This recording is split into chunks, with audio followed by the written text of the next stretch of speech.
ஆண்டவரும் இரட்சகருமாகிய இயேசு கிறிஸ்துவின் மகா பரிசுத்த நாமத்தினால் ஒவ்வொருவரையும் வாழ்த்துகிறேன். ஒரு புது மாதத்துக்குள் கர்த்தர் நம்மை கொண்டு வந்திருக்கிறார். இந்த 4வது மாதமும் தேவன் நமக்கு ஆசீர்வதித்து தரும்படி, அவருடைய பிரசன்னம் நம்மை வழி நடத்தும்படி உங்களுக்காக நாங்கள் ஜெபிக்கிறோம். எங்களுக்காக நீங்களும் ஜெபித்து கொள்ளுங்கள். கர்த்தர் தாமே உங்களோடு இருந்து உங்களை வழி நடத்துவாராக. தேவனுடைய வார்த்தைகளுக்கு நேராய் நாம் கடந்து செல்வதற்கு முன்னதாக ஒரு நிமிடம் கூட தலைகளை தாழ்த்தி கண்களை மூடி நாம் ஜெபிப்போமா. ஸ்தோத்திரம். எங்கள் அன்பின் பரலோக பிதாவே, ஆராதிக்கிற உமது ஜனத்தை ஆசீர்வதிப்பதற்காய் கடந்து வந்திருக்கிற தெய்வமே, உமது பிரசன்னத்திற்காய் நாங்கள் நன்றி செலுத்துகிறோம். ஆராதனையின் ஆரம்பத்திலிருந்து இதுவரைக்கும் தேவாவியானவர் எங்கள் மத்தியில் உலாவிக் கொண்டிருக்கிற அன்புக்காய் ஸ்தோத்திரம் அப்பா.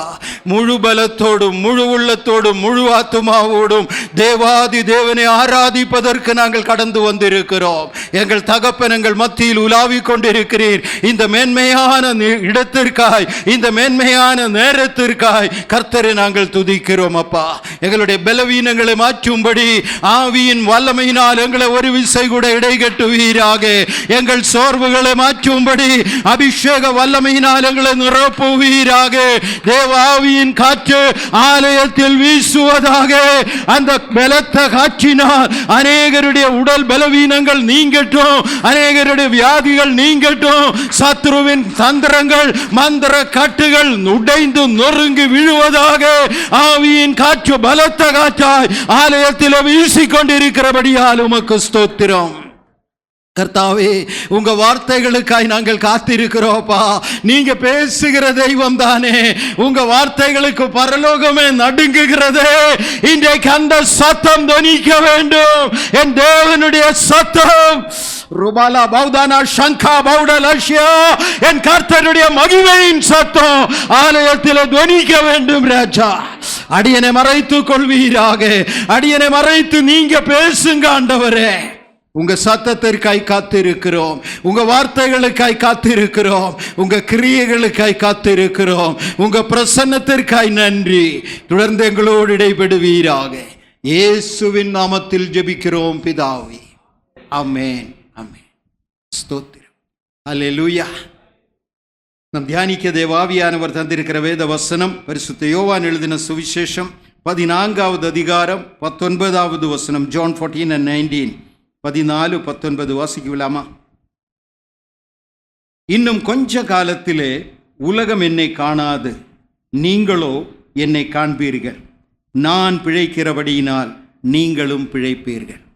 நான் பிழைக்கிறபடியினால் நீங்களும் பிழைப்பீர்கள். மிக முக்கியமான 2 ஆராதனைகளை கடந்த வாரத்தில் நாம் கடத்தி வந்தோம். பெரிய வெள்ளிக்கிழமை ஆராதனை, அதுக்கடுத்து உயிர்ப்பின் பண்டிகை ஆராதனை. இயேசுவின் சிலுவை மரணம், இயேசுவின் உயிர்த்தெழுதல், இதை 2ஐயும் நாம் நினைவு கூர்ந்தோம், கொண்டாடினோம் என்று சொல்வது நல்லது. ஆராதனைகளை நடத்தினோம். இவைகளை 2ஐயும் இணைத்து இன்றைக்கு ஆவியானவர் ஒரு வார்த்தையை, ஒரு வசனத்தை தந்திருக்கிறார். 2 காரியங்களும் அதில் அடங்கி இருக்கிறது. முதலாவது, இயேசு தம்முடைய சீஷர்களுக்கு இறுதியாக பேசும் பொழுது, அவர் 13வது அதிகாரத்தில் யோவான் 13 வாசிக்கிறோம். ஆண்டவர் தம்முடைய கடைசி பந்தியை ஏற்படுத்தினதின் பின் காட்டி கொடுக்கப்பட்ட அந்த வேளையில், அந்த ராத்திரியில் அவர் உரைத்த முக்கியமான வசனங்கள் தான் 14, 15, 16 அதிகாரங்களிலே உண்டு. 17வது அதிகாரத்திலே அவருடைய இறுதியான ஜெபமும் உண்டு. இந்த இறுதியான நேரத்தில், கடைசி நேரத்தில் ஆண்டவர் முக்கியமான காரியங்களை பேசும் பொழுது தம்முடைய அன்பு அப்போஸ்தலர்களுக்கு அவர் சொன்ன வார்த்தை, இன்னும் கொஞ்ச காலத்தில் இந்த உலகம் என்னை காணாது. கொஞ்சம் நேரம்னு சொன்னா கூட நல்லா இருக்கும். இன்னும் கொஞ்ச காலத்திலே இந்த உலகம் என்னை காணாது, நீங்களோ என்னை காண்பீர்கள். முதல் வார்த்தை அதுதான். உலகத்திலிருந்து நான் மாற்றப்பட போகிறேன். சிலுவை மரணத்திற்கு ஆயத்தமாயிருக்கிறேன். சிலுவை ஆயத்தமாய் கொண்டிருக்கிறது. ஆகையால் சிலுவையில் மரித்து என்னை ஒரு கல்லறைக்குள்ள வைக்க போகிறது. உலகம் கண்ட மகா பெரிய தீர்க்கதரிசி, பரலோகத்தில் இருந்து இறங்கி வந்த தேவகுமாரன் தாம் எவைகளை எல்லாம் அனுபவிக்க போகிறார் என்பதை மிக தெளிவாக பேசுகிற நேரங்கள். அவர் சொன்னார், சில மணி நேரங்களில் சிலுவையில் தொங்கி என் ஜீவனை விடப் போகிறேன். அதன் பின் புதுசாக வெட்டப்பட்டிருக்கிற ஒரு கல்லறையில் என்னுடைய சரீரத்தை கொண்டு போய் வைக்கப் போகிறார்கள். அதற்கு முன் ஒரு பெரிய கல்லை வைத்து அரசாங்கத்தின் முத்திரை போட போகிறார்கள். அந்த நிமிடத்தில் இருந்து இந்த உலகம் என்னை பார்க்க முடியாது. நான் கல்லறையில் அடக்கம் பண்ணப்பட்டவன், ஆனால் நீங்களோ என்னை பார்ப்பீர்கள். ஆண்டவருடைய வார்த்தை எவ்வளவு முக்கியமானதுன்னு பாருங்க. இந்த வசனம் எனக்கு சில நேரத்தில் செய்திக்காக ராத்திரியெல்லாம் போராடி ஜெபம் பண்ணியிருக்கிறேன். அதிகாலையில் எழுந்து முழங்காலில் நின்று கண்ணீர் விட்டுருக்கிறேன். அப்பவும் கூட செய்தி தரமாட்டார், லாஸ்ட் நிமிஷத்தில் தான் தருவார். ஆனால் இந்த செய்தி போன ஞாயிற்றுக்கிழமை இங்கே அமர்ந்து இருக்கும் பொழுது ஆவியானவர் உள்ளத்தில் தந்த செய்தி. ஒரு வாரம் முழுவதும் அதை தியானித்து கொண்டிருந்தேன். அவ்வளவுதான். அவர் சொன்னார், உலகம் என்னை பார்க்க முடியாத சூழ்நிலையில் என்னை பார்க்க போகிற ஒரு சிலர் உண்டு, நீங்களோ என்னை காண்பீர்கள். இதுதான் ஆண்டவர் சொன்ன முதலாவது வாக்குத்தத்தம், அல்லது இந்த வசனத்தில் தருகிற முதலாவது வாக்குத்தத்தம். நீங்க என்னை பார்க்குகிற ஒரு சிலர் உண்டு. விளக்க வேண்டிய அவசியம் இல்லைன்னு நினைக்கிறேன். இன்றைக்கும் இயேசுவை முகாமுகமாய் தரிசிக்கிறவர்களுக்காய் நான் கர்த்தரை துதிக்கிறேன், ஸ்தோத்தரிக்கிறேன். அவர் உயிரோடு இருக்கிறபடியால் ஆவியானவர் சொல்லுகிறார், இன்றைக்கு நமது ஆராதனையில் இந்த ஆலயத்தில் ஆராதித்து கொண்டிருக்கிறவர்களில் எத்தனை பேர் தங்களுடைய ஜெப வேளைகளில், தங்களுடைய ஆராதனை வேளைகளில், தங்களுடைய தரிசனங்களில் இயேசுவை கண்டவர்கள் எத்தனை பேர்கள்? கரங்களை பார்க்கலாமா? ஹல்லேலூயா! ஆவியானவர் ஒரு நாளும் பொய் சொல்ல மாட்டார். அதனால தான் இத்தனை கரங்கள் ஆலயத்தில் உண்டு. கர்த்தருக்கு ஸ்தோத்திரம். என் தேவன் சொன்னால் சொன்னதே. அவர் சொன்னார், உலகம் என்னை காணாது, அரசியல் தலைவர்கள் என்னை பார்க்க முடியாது. அவர்கள் கேட்பார்கள், உங்கள் தேவன் எங்கே? எங்களுடைய கண்களுக்கு தென்படுவதில்லை என்று. ஆனால் காண்கிற தேவ பிள்ளைகளுக்காய் கர்த்தருக்கு ஸ்தோத்திரம். அது அவருடைய வாக்குத்தத்தம். தேவனுக்கு மகிமை உண்டாகட்டும். ஏறக்குறைய 2 அல்லது 3 வருடங்களுக்கு முன் இதே போல ஒரு ஞாயிற்றுக்கிழமை இதே மேடையில் நின்று ஆண்டவருடைய வார்த்தைகளை பிரசங்கித்து முடித்து ஜெபித்து ஆலயத்தில் இருந்து கடந்து போகும் பொழுது அந்த வாசல் படியிலே ஒரு தாயார் நின்று சொன்னார்கள், ஐயா, நீங்கள் ஜெபிக்கும் பொழுது உங்கள் வலது பக்கத்திலே மேடையிலே வெள்ளை நிறை அங்கியுடன் ஒருவர் நின்று கொண்டிருந்தார். அவரை கண்களால் கண்டேன் என்று சொன்னார்கள். இந்த ஆலயத்தினுடைய சாட்சி உங்களுக்கு முன்வைக்கிறேன். நான் பார்க்கவில்லை, அந்த சகோதரி சொன்னாங்க. இன்றைக்கும் இயேசுவை காண்கிறவர்கள் ஏராளம் ஏராளம். உலகம் முழுவதும் ஜாதி மத இன வித்தியாசம் இல்லாமல் தேவாதி தேவனை, ஆவிக்குரிய தேவனை ஆவியின் கண்களால் தரிசிக்கிறவர்கள் அநேகர் உண்டு. அவர்களுக்காய் நான் ஆண்டவரை துதிக்கிறேன். இதுதான் என் ஆண்டவர் சொன்னார், இந்த உலகத்தாரால் என்னை பார்க்க முடியாது. இன்றைக்கு 7ஆம் தேதி, யோவான் சுவிசேஷம் 7வது அதிகாரம் விசுவாசிகளின் ஐக்கிய சபையின் விசுவாசிகள் வாசித்திருப்பார்கள் என்று நானும் நம்புகிறேன். அப்படி வாசித்தவர்களுக்கு ஞாபகம் இருக்கும். 7வது அதிகாரம் 33, 34 வசனங்கள் இதே காரியத்தை ஆண்டவர் அங்கேயும் பேசுகிறார். வாசிக்கலாமா? யோவான் 7, 33, 34. அப்பொழுது இயேசு அவர்களை நோக்கி, இன்னும் கொஞ்ச காலம் நான் உங்களுடனே கூட இருந்து பின்பு என்னை அனுப்பினவரிடத்திற்கு போகிறேன். நீங்கள் என்னை தேடுவீர்கள், ஆனாலும் என்னை காண மாட்டீர்கள். நான் இருக்கும் இடத்திற்கு நீங்கள் வரக்கூடாது என்றார். எவ்வளோ தெளிவாக பேசுகிறார் பாருங்க. 7வது அதிகாரத்தில் இன்னும் பல இடங்கள் உண்டு. ஆண்டவர் இதே வார்த்தைகளை திரும்ப திரும்ப பேசுகிற பல இடங்கள் உண்டு. 14வது அதிகாரம் நாம் எடுத்தோம். அதனுடைய 21வது வசனம் 14, 21. என் கற்பனைகளை பெற்றுக்கொண்டு அவைகளை கைக்கொள்ளுகிறவனோ என்னிடத்தில் அன்பாயிருக்கிறான். என்னிடத்தில் அன்பாயிருக்கிறவன் என் பிதாவுக்கு அன்பாயிருப்பான். நானும் அவனில் அன்பாயிருந்து அவனுக்கு என்னை வெளிப்படுத்துவேன் என்றார். பாருங்க, எவ்வளோ தெளிவா வேற யாரும் சொல்ல முடியாத அளவுக்கு ஆண்டவர் வெளிப்படுத்துகிறார். நான் என்னை அவர்களுக்கு வெளிப்படுத்துவேன். யாருக்கு? என்னுடைய கட்டளைகளை கை கொண்டு என்னில் அன்பாய் இருக்கிற ஒரு சிலர் இந்த பூமியில் இருக்காங்க. அவர்கள் குறிப்பாக இந்த சபையை சார்ந்தவர்கள் என்று சொல்ல முடியாது. அவர்களுக்கு எல்லாருக்கும் விடுதலையோடு ஆராதனை செய்ய முடியும் என்று சொல்லவே முடியாது. அவர்கள் கட்டப்பட்டவர்களாய் இருக்கலாம், பல ஜாதி மதங்களிலே இருக்கலாம், பல தேசங்களிலே இருக்கலாம். ஆகிலும் மேல் அன்பாயிருக்கிற என் பிள்ளைகள் மேல் நானும் அன்பாயிருந்து அவர்களுக்கு என்னை வெளிப்படுத்துவேன். ஆகையால் தான் இந்த நாட்களிலும் அநேகருக்கு இயேசு தரிசனம் கொடுக்குகிறார். தங்களுடைய வேதனைகளின் மத்தியில், தங்களுடைய ஜெப வேளைகளில், குறிப்பாக தங்களுடைய ஜெப தரிசனங்களில், கர்த்தருடைய ஆவியானவர் திரும்பவும் அதே வார்த்தையை சொல்லுகிறார், தரிசனங்களில், உன்னுடைய ஜெப வேளையில், உன்னுடைய தரிசனங்களை நீ காணும் நேரத்தில் இயேசுவின் இரண்டாம் வருகை பரலோகத்தில் அதிரும்படி அல்லது மேகங்கள் அதிரும்படி அவர் திரும்ப வருவதை கண்ட தேவ பிள்ளை இந்த சபையில உண்டு. அவர்களுக்காய் நான் கர்த்தரை துதிக்கிறேன், ஸ்தோத்தரிக்கிறேன். ஆவியானவர் சொல்லுகிறார், வெள்ள குதிரையின் மேல் அமர்ந்திருக்கிற தேவகுமாரனை சொப்பனத்தில் தரிசனத்தில் கண்டவர்கள் இந்த சபையில உண்டு. ஆவியானவர் சுரை கர்த்தருக்கு ஸ்தோத்திரம். அதுதான் தேவ பிள்ளையின் மிகப்பெரிய ஸ்லாக்கியம், ஆசீர்வாதம். என் தேவனை தரிசிக்க முடியுமே, என் கர்த்தரோடு உரைவாட முடியுமே. என் ஆண்டவர் ஒரு கற்பனை அல்ல, என் ஆண்டவர் ஏதோ தேவாலயங்களில் பேசப்படுகிறவர் அல்ல. நான் பார்த்தேன், நான் கண்டேன். சமாரியா ஸ்திரீ, யோவான் 4வது அதிகாரத்தில் வாசிக்கிறோம். சமாரியா ஸ்திரீக்கு இயேசு தரிசனம் கொடுத்தார், அவளிடத்தில் பேசினாள். அவள் போய் சமாரியா கிராமம் முழுவதும் இயேசுவை பற்றி பேசினாள். ஜனங்கள் கூடி வந்தார்கள். இயேசுவும் அந்த இடத்திற்கு வந்து அவர் யார் என்பதை கண்டதின் பின் ஜனங்கள் அந்த சமாரியக்காரி ஸ்திரீயை பார்த்து சொல்லுகிற ஒரு வார்த்தையுண்டு. யோவான் 4வது அதிகாரத்தில் வாசிக்கிறோம். அவர்கள் கிராமத்தின் ஜனங்கள் சொன்னார்கள், இன்னும் உன்னுடைய பேச்சினால் அல்ல, மேசியாவை நாங்கள் கண்டோம், அதனால் நாங்கள் விசுவாசிக்கிறோம். ஹல்லேலூயா. அதுதாங்க விசுவாசம், அதுதான் விசுவாசம். இயேசு உயிரோடு இருக்கிறார் என்பது நம்முடைய ஜனத்திற்கு அவர் கொடுக்கிற தரிசனங்கள் மூலமாக, அவர் கொடுக்கிற அபிஷேகத்தின் மூலமாக, அவர் தருகிற ஆவிக்குரிய வரங்கள் மூலமாக, அவருடைய பலமுள்ள கரங்களின் தொடுதல் மூலமாக அறிகிற தேவ பிள்ளைகளுக்காய் கர்த்தருக்கு ஸ்தோத்திரம். ஒவ்வொருவரும் அந்த அறிவில வளர்ந்து வர வேண்டும் என்றுதான் கர்த்தர் எதிர்பார்க்கிறார்.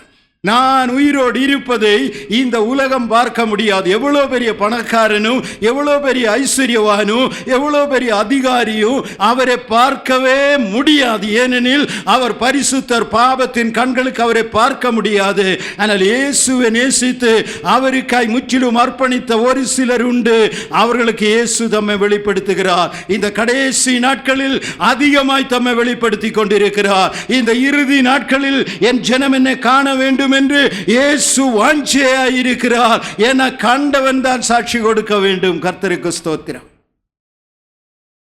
நம்ம தமிழ்நாட்டில் ஒரு பெரிய சிஎஸ்ஐ தேவாலயத்தில், சிஎஸ்ஐ நான் பேர் சொல்வதற்கு காரணம் உண்டு. அந்த தேவாலயத்தில் தான் ஆசாரியர்கள் ஏறி பிரசங்கிப்பதற்கு ஒரு பெரிய பீடம் வலது பக்கத்தில் இருக்கும். அநேகர் பார்த்துருப்பீங்கன்னு நான் நினைக்கிறேன். ஒரு பெரிய பட்டணத்தில், ஒட்டஞ்சத்திரத்தில் அல்ல, ஒரு பெரிய பட்டணத்தில் சிஎஸ்ஐ தேவாலயத்தில் செய்தி கொடுக்க அழைக்கப்பட்டிருந்தேன். போயிருந்தேன் ஒரு ஞாயிற்றுக்கிழமையிலே. அங்கே போன உடனே சபையில் பல குருமார்கள் உண்டு. அதில் முக்கியமானவர் என்று சொன்னார், நீங்கள் அதில் ஏறி மேலே நின்று பிரசங்கம் பண்ணோன்னாங்க. நான் சொன்னேன், ஐயா என்ன விட்டுருங்க, அந்த பதவிக்கெல்லாம் நான் இல்லையா, நான் முன்னாலே எங்கேயாவது ஒரு இடத்துல நின்று வேத பைபிள் வாசிக்க ஒரு பீடம் உண்டு, அங்கே நின்று பிரசங்கம் பண்ணிக்கிறேன். அவர் சொன்னார், இல்லை அங்கே தான் போனோம், அப்போ தான் பின்னாலே வெளியே இருக்கிறவங்களுக்கெல்லாம் உங்களை பார்க்க முடியும், கூட்டம் நிறைய வரும், அதனால இன்னைக்கு அங்கே நில்லுங்கன்னாரு. கட்டாயத்தினாலே அந்த இடத்துல போய் நின்று பிரசங்கம் பண்ணேன். அதுக்கு மேலே ஏறி, அது ஒரு 10 அடிக்கு மேலே ஆகிட்டு இருக்கும்னு நினைக்கிறேன். அங்கே தான் ஏறி நின்று பிரசங்கம் எல்லாம் பண்ணி முடித்தேன். ஏறக்குறைய 2-3 வாரங்களுக்கு பிறகு அந்த ஐயர் என்னை பார்க்க வந்திருந்தார். ஒட்டஞ்சத்திரத்துக்கு வந்து கேட்டார், ஐயா நீங்கள் பிரசங்கம் பண்ணி வந்த பின்னாலே எங்கள் சர்ச்சினுடைய கமிட்டி கூடிருச்சு. அந்த கமிட்டியில் ஒருத்தர் கேட்டால், அந்த பீடை யார் நிற்கிறது? அபிஷேகம் பெற்ற அங்கி போட்டு ஆசாரியன் நிற்பதற்குன்னு கட்டப்பட்ட பீடம், கண்டவனை எல்லாம் அங்கே ஏற்றி விடலாமான்னு ஒரு கேள்வி கேட்டாங்க. நான் ரெவரண்ட் தான் என்கிட்ட சொன்னார். நான் சொன்னேன், ஐயா நான் அன்னைக்கே சொன்னேன் வம்பு வேண்டான்னு, நீங்கள் தான் விடலை. அப்போ அவர் சொன்னார், ஐயா நான் பாதி தாங்க சொன்னேன், நீங்கள் மீதியும் கேளுங்க. நான் அப்போ அந்த கமிட்டியிலே அவர்கிட்ட கேட்டேன், அப்புறம் யார் ஏறணும்னு நான் கேட்டேன். அப்போ அவர் திரும்ப அந்த வார்த்தை சொன்னார், கண்டவன் எல்லாம் நிற்கிற இடம் கிடையாதுன்னு. அப்புறம் குருங்கிற முறையில் நான் சொன்னேன், கண்டவன் தான் ஐயா நிற்கணும், காணாதவன் நிற்கக்கூடாதுன்னு சொன்னேன். எனக்கு இப்போ அதான் ஞாபகம் வருது. கண்டவன் எங்கே? இயேசுவை, உயிர் தெழுந்த இயேசுவை கண்டவன் எங்கே? இயேசு சொல்கிறார், நான் என்ன வெளிப்படுத்துவேன், என் ஜனங்கள் என்னை காண்பார்களப்பா. அவங்க என்னை பார்க்கணும். இது மதத்தின் கொள்கை அல்ல, இது மதத்தின் உபதேசம் அல்ல. இயேசு சொன்ன காரியம். அவர் உயிர்த்தெழுந்தார், தம்முடைய சீஷர்களுக்கு தரிசனமானார், எம்மாவூர் சீஷர்களுக்கு தரிசனமானார். பவுல் அப்போஸ்தலன் சொல்லுகிறார், 500க்கும் மேற்பட்டவர்கள் ஒருமித்து இருந்த இடத்துல வந்து தரிசனமானார். இன்றைக்கும் 2024 ஏப்ரல் மாதம் 7ஆம் தேதியும் தம்மை நேசிக்கிற தம்முடைய ஜனத்திற்கு தரிசனமாகுகிற தேவன் உயிருள்ள தேவன். நான் என்ன வெளிப்படுத்துவேன். ஹல்லேலூயா. அவரை காண்கிறவர்களுக்காய், காண விரும்புகிறவர்களுக்காய், காண வாஞ்சிக்கிறவர்களுக்காய், காண ஜெபிக்கிறவர்களுக்காய் கர்த்தருக்கு ஸ்தோத்திரம். ஹல்லேலூயா. ஒரு மதத்தை பிரசங்கிக்கவோ, ஒரு மதத்தின் கொள்கைகளை பரப்பவோ நான் ஒரு பைத்தியக்காரன் அல்ல. எனக்கு அந்த தொழிலும் கிடையாது. ஆனால் கண்டதை அறிவிக்கிறேன். கர்த்தருக்கு ஸ்தோத்திரம். பெரிய வெள்ளிக்கிழமை அன்னைக்கு வேறொரு பட்டணத்தில், திருப்பூர் மாவட்டத்தில் வேறொரு பட்டணத்தில் பெரிய வெள்ளிக்கிழமை ஆராதனையில் ஆண்டவருடைய சிலுவையை பற்றி செய்தி கொடுக்க போயிருந்தேன். தேர்தல் காலம். திருப்பூரினுடைய அமைச்சரும் இந்தியா கூட்டணியின் அத்தனை கட்சிகளின் தலைவர்களும் வாக்கு கேட்க வந்திருந்தாங்க அந்த ஆலயத்துக்கு. ஏன்னா அது ஒரு பெரிய ஆலயம், 1000க்கும் மேலே விசுவாசிகள் இருக்கிற ஆலயம். அதனால வாக்கு கேட்க எல்லாம் வந்திருந்தாங்க. நான் போய் கொஞ்ச நேரத்தில் தலைமை போதகர்கிட்ட சொன்னாங்க, இன்றைக்கி மினிஸ்டர் வரப்போகிறாங்க, அவங்களோட சேர்ந்து கட்சி தலைவர்கள் அத்தனை பேரும் வரப்போகிறாங்க. அதனால அங்கே கொஞ்சம் அவங்களுக்கு ஏற்ற ஒரு ரட்சிப்பின் செய்தி நீங்கள் கொடுக்கணும்னாங்க. சொன்ன கர்த்தர் செய்தி ஏற்கனவே தந்திருக்கிறார், அதில் முக்கால்வாசி அதுதான். சிலுவையில் வேறு என்ன செய்தி இருக்குது, அதுதான். அதைத்தான் பேச போகிறேன். போகட்டும். இவங்க வந்து எங்களுக்கு சபையில் வந்து பேசுவதற்கு அனுமதி கேட்ட உடனே அந்த பாஸ்டர் திருப்பி என்கிட்ட பேசின மட்டும் இல்லை, அங்கேயே ஒரு வார்த்தை சொன்னார். நீங்கள் வர்றது எனக்கு ரொம்ப சந்தோஷம், எல்லாரும் வாங்க. ஆனால் ஒரே ஒரு கண்டிஷன், எங்களுடைய பெரிய வெள்ளிக்கிழமை ஆராதனையை அவமானப்படுத்தி பாதி வழியில் நீங்கள் போகக்கூடாது, வந்தீங்கன்னா முடிவில் தான் போனோன்னாங்க. அவங்களும் வாக்கு கேட்குற இன்ட்ரெஸ்டில் சரின்ட்டாங்களா.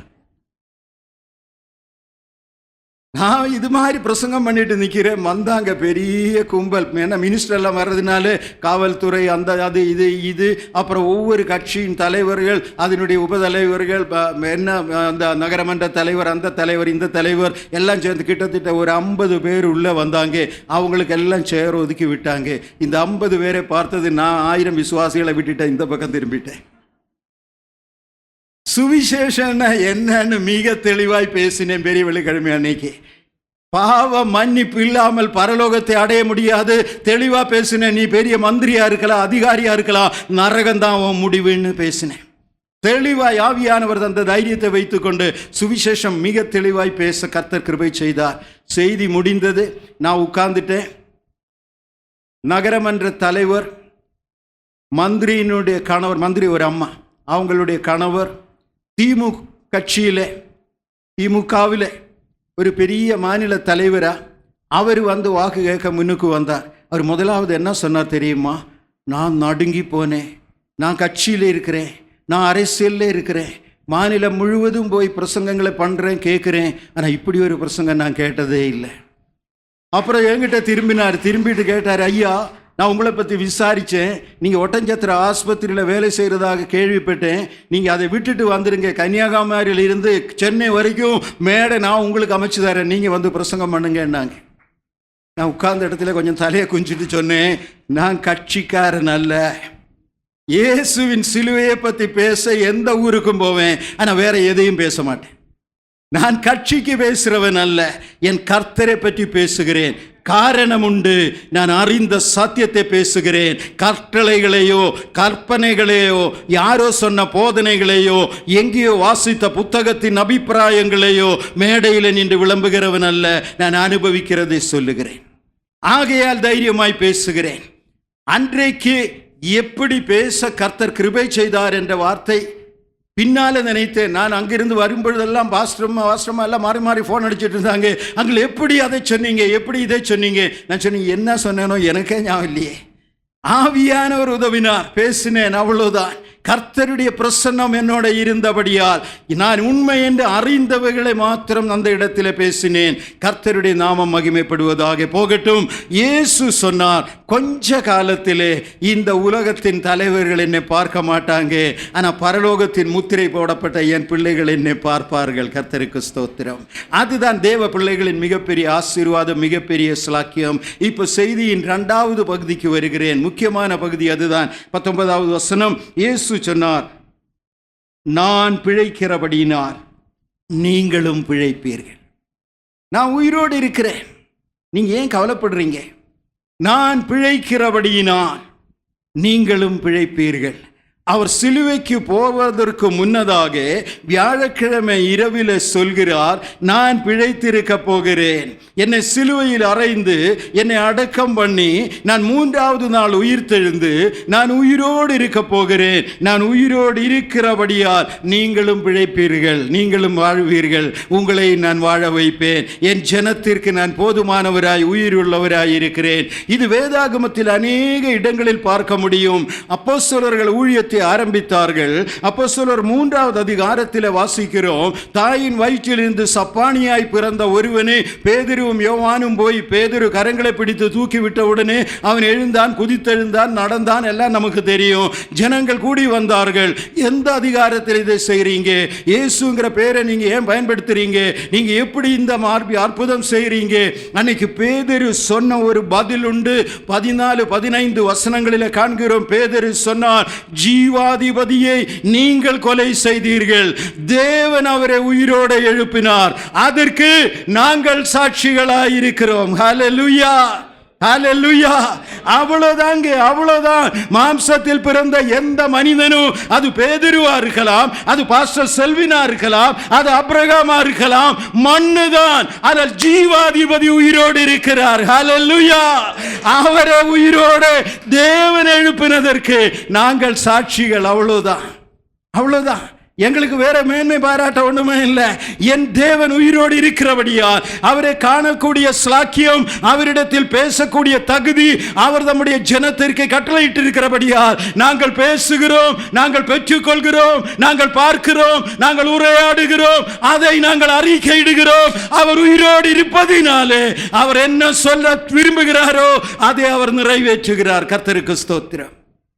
அற்புதங்களை காண்கிறோம், வார வாரம் காண்கிறோம், மாதா மாதம் கேட்கிறோம். ஆனால் ஒரு உண்மையை சொல்கிறேன், அதில் ஒன்று கூட எங்களுக்குரியதல்ல. நாங்கள் மேன்மை பாராட்ட எங்களுக்கு ஒன்றுமே இல்லை. அவருடைய திருச்சித்தம், அவருடைய திருச்சித்தம். ஏறக்குறைய 10 நாட்களுக்கு முன்னதாக மருத்துவமனையில் நான் வேலை செய்து கொண்டிருக்கும் பொழுது ஒரு சகோதரி என்னை பார்க்க வந்தாள்.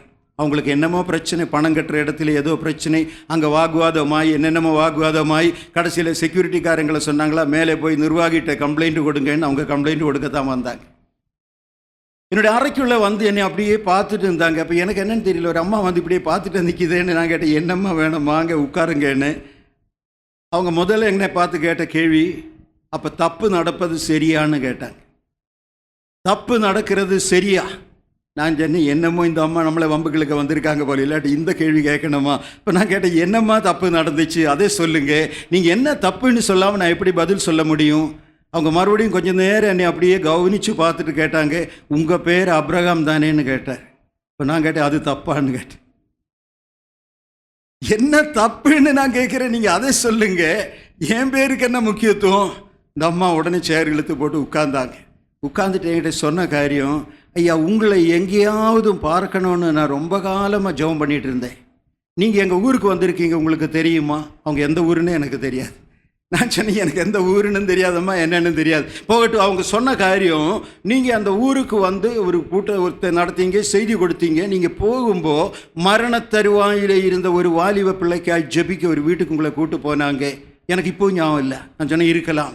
நீங்கள் அந்த வீட்டுக்கு போய் அந்த பிள்ளையின் மேல் கையை வைத்து ஜெபம் பண்ணிவிட்டு உடனடியாக நீங்கள் வெளியேறி வந்துட்டீங்க. ஆனால் நீங்கள் வீட்டை விட்டு வெளியே வரவும் அந்த பிள்ளை ஒரு வாந்தி பண்ணினான், அப்புறம் எழுந்திருந்தான், பூரண குணமடைந்தான், இன்னைக்கு நல்லா இருக்கிறான். உங்களுக்கு தெரியுமா? நான் சொன்னேன், எனக்கு தெரியாது. இப்போ அவங்க சொன்னாங்க, இன்னும் உங்களுக்கு தெரியாத ஒரு காரியத்தை சொல்கிறேன்.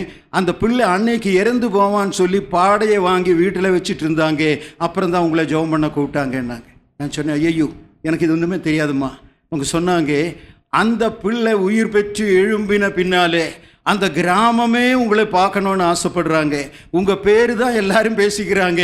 அதனால தான் நான் உங்களை பார்த்த உடனே அதிர்ந்து போனேன். யாரை பார்க்கணுன்னு ஆசைப்பட்டேனோ அவருக்கு முன்னதாய் வந்து நிற்கிறேனே. அப்போ ஒரு தப்பு எங்கேயோ நடந்தது, சரியா தானே நடந்திருக்குன்னு நான் உங்களை கேட்டேன். அதனால தான், இந்த சரியினால தானே நான் இப்போ உங்களை பார்க்க வாய்ப்பு கிடைத்தது. நான் அவங்கள்ட்ட சொன்னேன், உங்கள் பிரச்சனை என்னன்னு சொன்னால் என்னால் முடிஞ்ச பரிகாரம் செய்கிறேன். அவங்க சொன்னேன், எனக்கு இப்போ கம்ப்ளைண்ட்டே கிடையாது, எனக்கு எந்த கம்ப்ளைண்ட்டும் கிடையாது. உங்களை பார்த்ததே பெரிய ஆசீர்வாதம். ஐயா நீங்கள் எனக்கு ஒரு ஜெபம் பண்ணுவீங்களா? நான் அந்த அம்மாவுக்காக ஜெபிக்க எழுந்த உடனே சொன்னேன், அம்மா நான் கை வச்சேனோ, நான் ஜெபம் பண்ணேனோ, அதனால என்னமோ நடந்துனோ, தயவு செய்து தப்பு கணக்கு போடாதுங்க. அப்படி எனக்கு ஒரு பலன் இருந்தால் நான் இந்த ஆஸ்பத்திரியில் எல்லாம் பண்ணியிருப்பேன்ல. இவ்வளோ வியாதியஸ்தர்கள் வந்து இங்கே கஷ்டப்படணும்னு அவசியம் இருக்கா? எனக்கு அப்படி எதுவும் கிடையாது. ஆனால் நீங்கள் சொன்ன மாதிரி ஒரு வாலிப பிள்ளை மரணத்தருவாயில் இருந்த பிள்ளை குணமாயிடுச்சுன்னா அதை செய்தவர் இயேசு. அந்த பேரை தவிர இரண்டாவது ஒரு பேரை பயன்படுத்தாதுங்க. அவர் செய்தார். அவருடைய ஜனம், அவருடைய பிள்ளைகள், அவருக்கென்று காத்திருக்கிற தேவ ஜனம் அவருடைய சமூகத்தில் நின்று ஜெபிக்கும் பொழுது கேளுங்கள் அப்பொழுது கொடுக்கப்படும் என்று வாக்கு தந்தவர் உயிரோடு இருக்கிறபடியால், அவர் பரலோக சிங்காசனத்தில் வீற்றிருக்கிறபடியால் இன்றைக்கும் பதில் வந்து கொண்டிருக்கிறது. அவருக்கு நன்றி செலுத்துங்கள், மனிதனுக்கு அல்ல. நான் பலவீனமான ஒரு மனிதன், உங்களை விட மோசமானவன். ஆகையால் என்ன பார்க்கணுங்கிற ஆசை விட்டுட்டு அந்த அம்மா உடனே முழங்காலில் நின்றாங்க. ஜெபம் பண்ணி அனுப்பிவிட்டேன். ஜெபம் பண்ணி முடிச்சுட்டு திருப்பி அவங்கள்ட்ட கேட்டேன், ஏதோ கம்ப்ளைண்ட்டுன்னு வந்தீங்களே? அவங்க சொன்னாங்க, ரொம்ப நன்றின்னு போயிட்டாங்க. என் ஆண்டவர் உயிரோடு இருப்பதினாலே அவர் ஒரு வார்த்தை சொன்னார், நான் பிழைக்கிறபடியால் நீங்களும் பிழைப்பீர்கள். நான் உயிரோடு இருக்கிறபடியால் நீங்களும் உயிரோடு இருப்பீர்கள். எந்தெந்த இடங்களில் நேரம் இல்லை, இன்னைக்கு சீக்கிரம் முடிக்கிறேன்னு பாஸ்டருக்கு வாக்கு கொடுத்துட்டு தான் இங்கே நிற்கிறேன், அதனால சீக்கிரமாக ஓடுறேன். முதலாவதாக, நரகத்திலிருந்து என்னை பாதுகாக்குகிற தேவன். ஹல்லேலூயா. அதை சொல்லாமல் ஒரு செய்தி எனக்கு இல்லை. பாவம் செய்தவன் தண்டிக்கப்பட வேண்டும். அது தேவனுடைய நியதி, தேவனுடைய கட்டளை, தேவனுடைய நியமம், பரலோகத்தில் எழுதப்பட்ட நித்தியமான நியமம். மோசே தவறு செய்தான், தண்டிக்கப்பட்டான். தாவீது தப்பு செஞ்சான், தண்டிக்கப்பட்டான். அதை விட பெருசா நானும் நீங்களும்? தப்பு செய்கிறவன் தண்டிக்கப்பட வேண்டும். இது தேவனுடைய நியமம். ஆகையால் தான் துபாய் தேசத்தில் ஒரு நாள் ஒரு ஹோட்டலில் மீட்டிங் ஏற்பாடு பண்ணாங்க. அங்கே போய் இயேசுவை நம்புகிறவன் பரலோகத்தை அடைவான் என்கிற தலைப்பில் செய்தி கொடுத்து, அடுத்த நாள் என்னை சந்திக்க ஒருவர் வீட்டுக்கு வந்தார். என்னுடைய மகளுடைய வீட்டில் தங்கி இருந்த வீட்டுக்கு அவர் வந்து கேட்டார், நீங்கள் என்ன பிரசங்கம் பண்ணுறீங்கன்னு கேட்டார். நான் கேட்டேன், ஆங்கிலத்தில் தான் கேட்டேன், what is wrong, what happen to you, என்னன்னு கேட்டேன். அப்போ அவர் சொன்னார், பைபிள் நானும் படித்திருக்கிறேன். அந்த பைபிளினுடைய தத்துவத்தின்படி பாவம் செய்கிறவனுக்கு தண்டனை உண்டு. அது பரலோகத்தின் தேவனுடைய நியமம், கட்டளைகளில் உண்டு, வேதாகமத்தில் உண்டு, நிறைய இடங்களிலே உண்டு.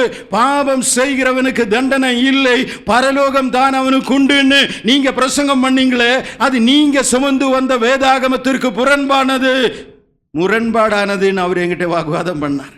நான் அவருக்கு ரொம்ப மரியாதை செலுத்தினேன். அவர் அந்த ஊரில் ஒரு பெரிய மனுஷன் போல தெரியுது. அவர் சொன்னதை எல்லாம் கவனமாக கேட்டுட்டு இருந்தேன். கடைசியாக நான் அவர்கிட்ட சொன்னேன், ஐயா நீங்கள் சொன்னது பூரா உண்மைதான். பாவம் செய்கிறவனுக்கு தண்டனை உண்டு, சத்தியம், அது தேவனுடைய நியதி, அதை யாரும் மாற்ற முடியாது.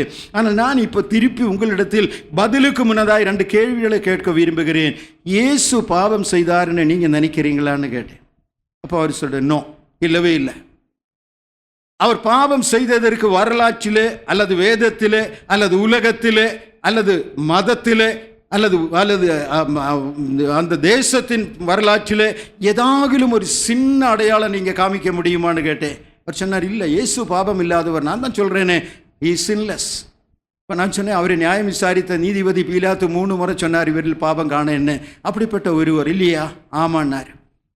அப்படின்னா தேவனுடைய நியதியின்படி அவர் ஏன் சார் சிலுவையில் தொங்கணும்னு கேட்டேன். பாவம் செய்யாதவனுக்கு நேராக பரலோகம் தானே, எதுக்காக சிலுவையில் தொங்கி மரித்தார்? இப்போ அவர் சொன்னார், அதெல்லாம் பெரிய வேதாகம தத்துவங்களாக இருக்கலாம், அதெல்லாம் தேவனுடைய தத்துவங்கள், அவைகளை எல்லாம் சொல்ல எனக்கு தகுதி இல்லை. நான் சொன்னேன், அவைகளை சொல்ல எனக்கு தகுதி உண்டு. அதைத்தான் நேற்று ராத்திரியிலே பேசினேன். என்னுடைய பாவம் என் ஆண்டவர் சிலுவையில் சுமந்தார். நான் தண்டிக்கப்பட வேண்டிய இடத்தில் என் இயேசு தண்டிக்கப்பட்டார்.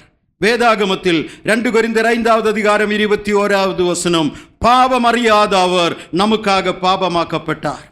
1 பேதுரு 2வது அதிகாரம் 24வது வசனம், அவர்தாமே சிலுவையில் தமது சரீரத்தில் நம்முடைய பாவங்களை சுமந்து கொண்டார். 1 யோவான் 1வது அதிகாரம் 7வது வசனம், அவருடைய குமாரனாகிய இயேசு கிறிஸ்துவின் இரத்தம் சகல பாவங்களும் நீக்கி நம்மை சுத்திகரிக்கும். நான் கேட்டேன், இனி எத்தனை வசனங்கள் உங்களுக்கு வேணும்? நீங்க செஞ்ச பாவத்திற்கு பரிகாரம் தான் பாவமில்லாத இயேசு கல்வாரியில் 3 ஆணைகளில் தொங்குகிறது. அந்த காட்சி உங்கள் மனக்கண்களுக்கு முன் நிறுத்தி, ஆண்டவரே என்னுடைய தண்டனை ஏற்றுக்கொண்டதற்கு நன்றின்னு சொல்லுவீங்களா? அந்த மனுஷன் அப்படியே உட்கார்ந்த இடத்திலே அவருடைய கண்களில் கண்ணீர் நிறைவதை கண்டேன். அவர் வாயை திறக்கவில்லை, பதில் கூறவில்லை. நான் சொன்னேன், என் அன்பு உடன்பிறப்பே, my dear brother, Jesus carried your sins on the cross. உன்னுடைய பாவங்களை இயேசு சிலுவையில் சுமந்தார். உன்னுடைய கரங்களில் அடிக்கப்பட வேண்டிய ஆணிகள் அவருடைய கரங்களில் ஏற்று வாங்கினார். உன்னுடைய கால்களில் கடாவப்பட வேண்டிய ஆணிகள் அவருடைய கால்களில் அடிக்கப்பட்டது.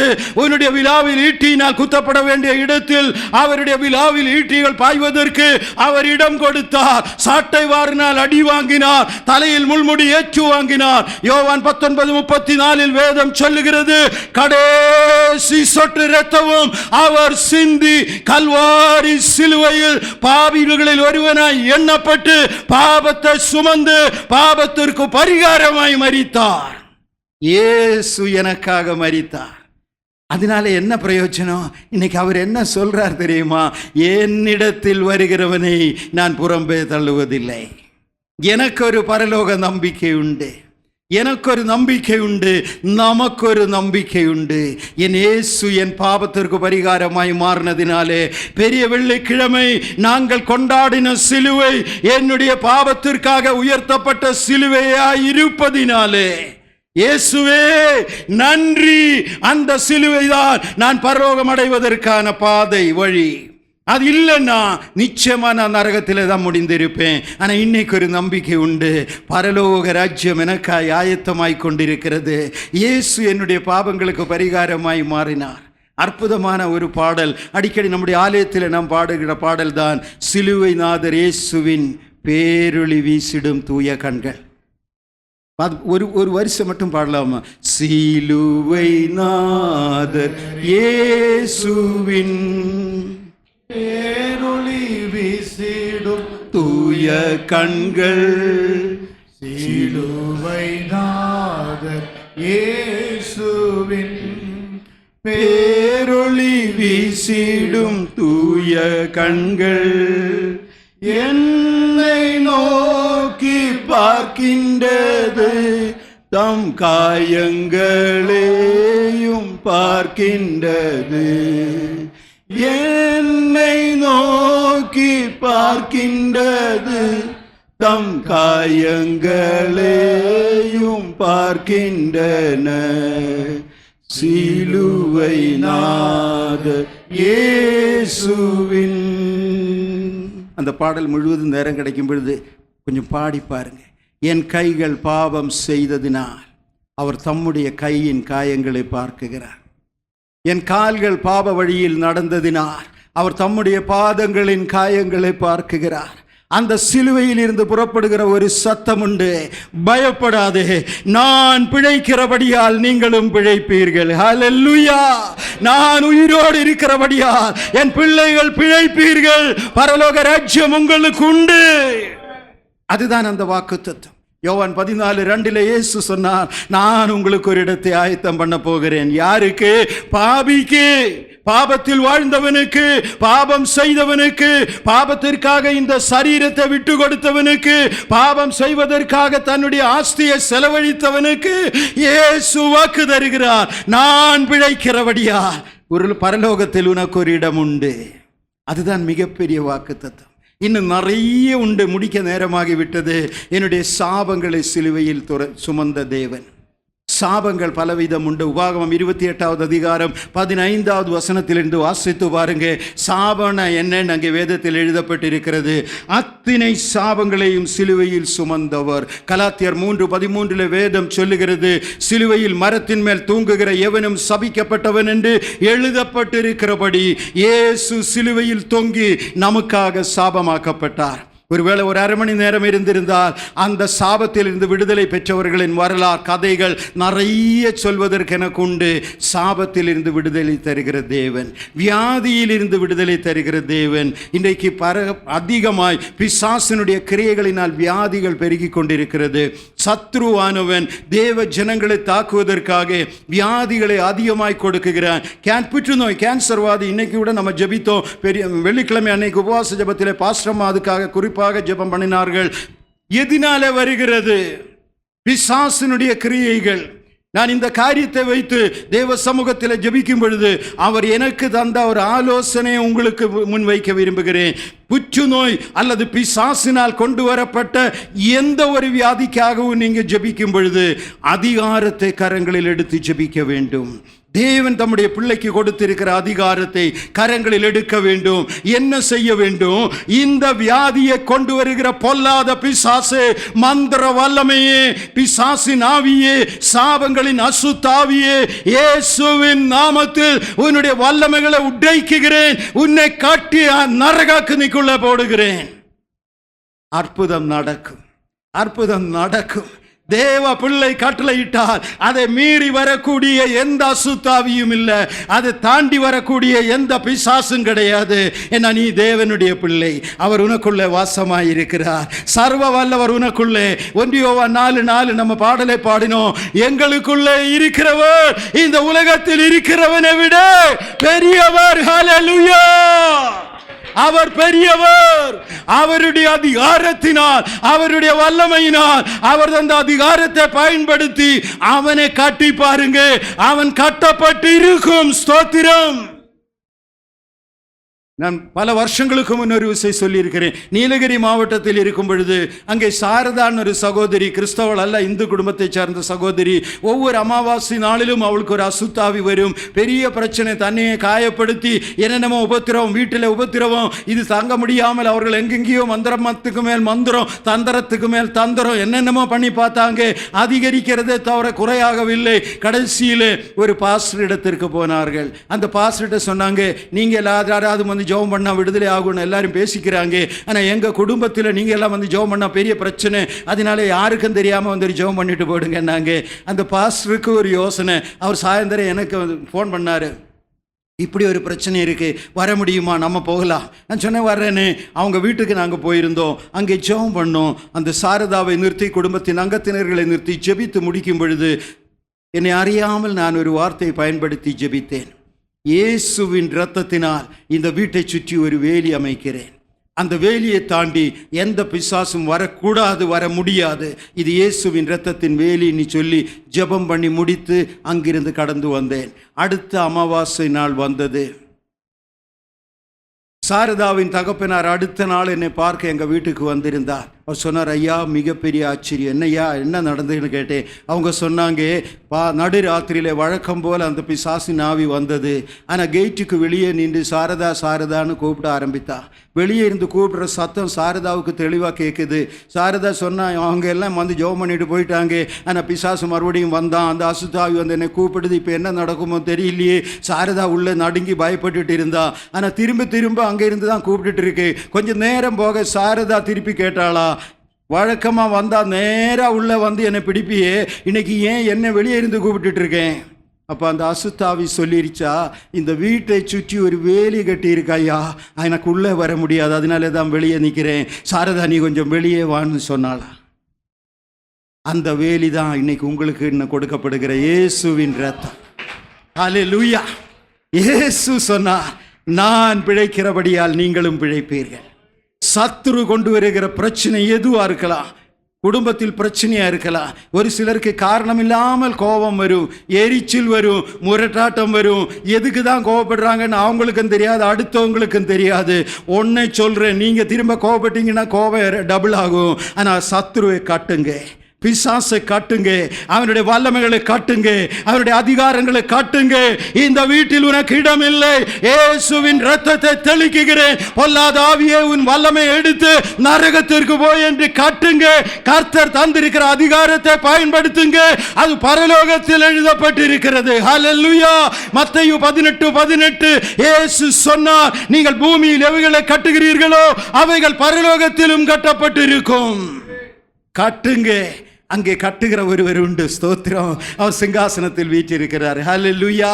நாம் ஜெபிக்க போகிறோம். ஸ்தோத்திரம். என் ஆண்டவர் சொன்னார், நான் பிழைக்கிறபடியால் நீங்களும் பிழைப்பீர்கள்.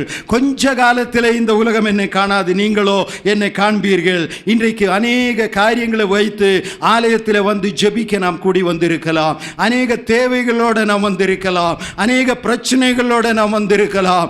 உங்களுக்கு இன்று ஆவியானவர் தந்த வாக்குத்தத்த வசனம், நான் பிழைக்கிறபடியால் நீங்களும் பிழைப்பீர்கள். இயேசு உயிரோடு இருக்கிறார் என்று நம்புகிறீர்களா? இயேசு சிங்காசனத்தில் உண்டு என்று விசுவாசிக்கிறீங்களா? இயேசுவை சுற்றி தேவ மகிமை வானவில் போல நிற்கிறதை உணர்கிறீர்களா? அந்த இயேசுவுக்கு 1000 கோடிக்கணக்கான தூதர்கள் உண்டு நீங்கள் அறிந்திருக்கிறீர்களா? அந்த இயேசு இருக்கிற இடத்தில் கேருபீன்கள், சேராபீன்கள் அவரை ஆராதிக்கிறதை நீங்கள் அறிந்திருக்கிறீர்களா? அப்படியானால் வாக்குத்தத்தத்தை பிடித்துக் கொள்ளுங்க. அவர் சொல்கிறார், நான் பிழைக்கிறபடியால் நீங்களும் பிழைப்பீர்கள். ஹல்லேலூயா, ஹல்லேலூயா, ஹல்லேலூயா. ஸ்தோத்திரம், ஸ்தோத்திரம், ஸ்தோத்திரம், ஸ்தோத்திரம். ஹல்லேலூயா. உங்களுடைய பிரச்சனைகளை இப்ப ஆண்டவருக்கு அறிக்கையிடுங்க. அவர் நம் நடுவே தான் இருக்கிறார். இங்கே தான் உலாவிக் கொண்டிருக்கிறார். ஆலயத்திலே அவர் உண்டு, நான் உணர்கிறேன். இயேசு இங்கே உண்டு. இயேசு நம் நடுவே உலாவிக் கொண்டிருக்கிறார். ஒரு பலத்த காற்றை போல அவர் நம் நடுவே அசைவாடி கொண்டிருக்கிறார். இப்பொழுது சொல்லுங்க, சொல்லுங்க, அறிக்கையிடுங்க. உங்க மகன் தான் உங்களுக்கு பிரச்சனைன்னு உள்ளத்தில பேசிட்டு பிரயோஜனம் இல்லை. இப்ப இயேசுட்ட சொல்லுங்க, அவர் பக்கத்துல தானே நிற்கிறாரு.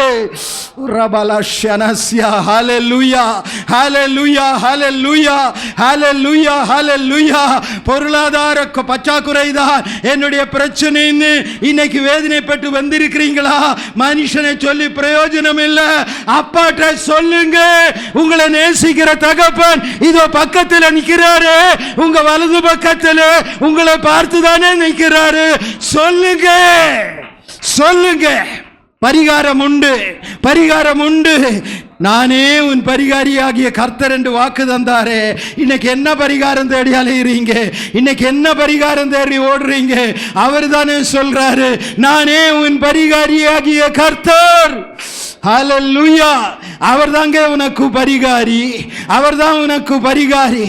பக்கத்து வீட்டுக்காரங்களாலே பிரச்சனையோ பேச முடியாத நிலைமையில இன்றைக்கு மௌனமாய் இருந்து அவதிப்படுகிறாயோ? இயேசு சொல்கிறார், நானே உன் பரிகாரி. நான் பிழைக்கிறபடியா நீங்களும் பிழைப்பீர்கள். நான் பிழைக்கிறபடியா நீங்களும் பிழைப்பீர்கள். ஹல்லேலூயா, ஹல்லேலூயா, ஹல்லேலூயா. வியாதியாயிருக்கிற ஒருவருக்காய் ஜெபிக்கிறீங்களே, ஆவியானவர் உணர்த்துகிறார். படுத்த படுக்கையாய் வியாதியாயிருக்கிற ஒருவருக்காய் நீங்க ஜெபித்து கொண்டு இருக்கிறீங்க. இயேசு உங்க ஜெபத்தை கவனித்து கொண்டு இருக்கிறார். இப்ப சொல்லுங்க, ஆண்டவரே ஒரு அற்புதம் நடக்கணப்பா. அந்த படுக்கையில ஒரு தேவ மகிமை இறங்கணும். அந்த படுக்கையில கர்த்தருடைய வார்த்தை கடந்து வரணும்.